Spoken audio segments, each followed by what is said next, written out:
Hey y'all, welcome back to my YouTube channel. My name is Crystal, and in this video I'm going to be taking you through my long process of doing soft locks.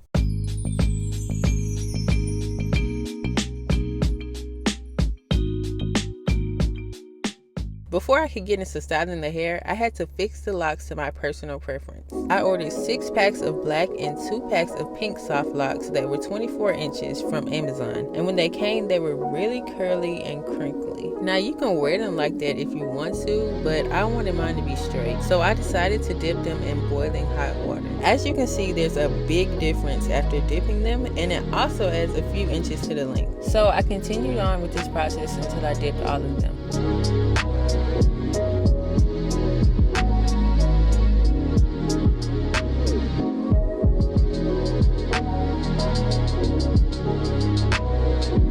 After dipping them, I added a mix of my best smelling leave-in conditioner and water so the locks would smell good and be soft when they dried. In my last video, I took you through my protective style prep, and now we're starting right from that point. I part my hair using a 3-way mirror, a parting comb, and different variations of clips. For this style, it was my first time trying the BTL braiding gel. Honestly, it worked when I was parting my hair, but it didn't last for long when it came to holding my hair in place. The first parts that I did were medium sized, but after sleeping on them and looking at them the next day, I decided that they were too big. One thing that I really wanted to avoid was having big parts and small locks, so I took them down and decided to redo small parts. It took me a while because I wanted to make sure that they were neat enough that you couldn't tell that I did my own hair. And because my hair is so thick, I ended up with 88 parts in my head. After I finished parting my hair, I realized that I had somewhere to go, so I knew that I didn't have time to finish my soft locks. Instead of going ahead and starting, I just wore my hair in mini twists until I had the time and energy to do this protective style. Because I took so long on starting this protective style, I washed my scalp and cleaned up the parts before installing the locks. When I was installing them, I decided that I wanted to do the knotless method. At first I went down 4 inches, but I realized that that was too low, and the higher I went up, the lower the locks would go on the plaits.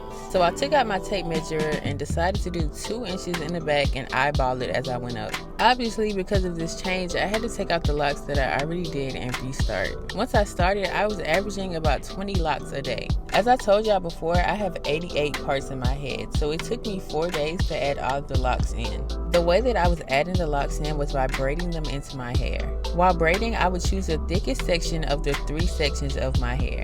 Then I would open the loop on the lock and place the hair inside of it. Lastly, I would continue braiding until I got to the end of my hair.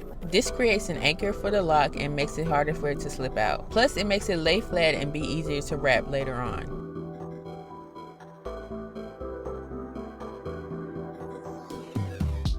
When adding the locks, I made sure that I chose the neatest and longest ones. Even with being picky, I didn't end up using all of the locks that I ordered. Honestly, I feel like I could have gotten away with 4 packs instead of 6. And then I ain't even used the pink hair that I ordered, so now I have 2 packs of black and 2 packs of pink left over for the future. But honestly, you never know. Maybe I can use that hair for something else later, or just redo soft locks.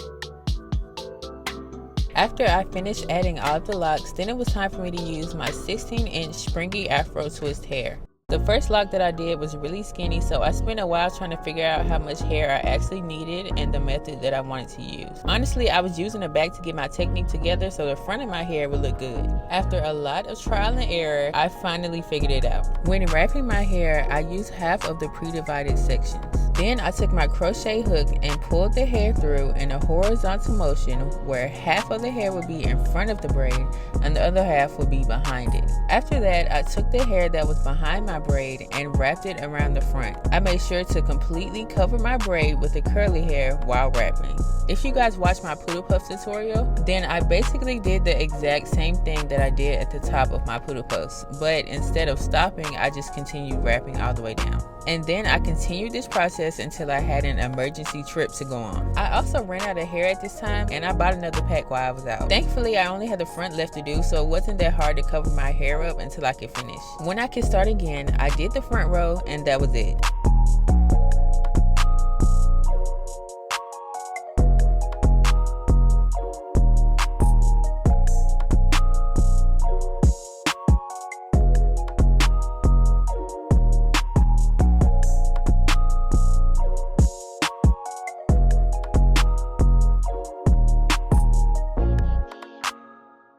To add finishing touches, I trimmed the ends into a V shape and added mousse to the top of my hair. It took me so long to do this hair, but it was really rewarding in the end because I still got it in and it's about to be 2 months. Now I did do a refresh when it was about to be a month old. Comment and let me know if y'all want me to show you how I refresh this hair so it can stay up for a long time. That's it for this video, and I thank you guys so much for watching, and I hope that you will subscribe to keep watching my hair tutorials. I'll see you in the next one.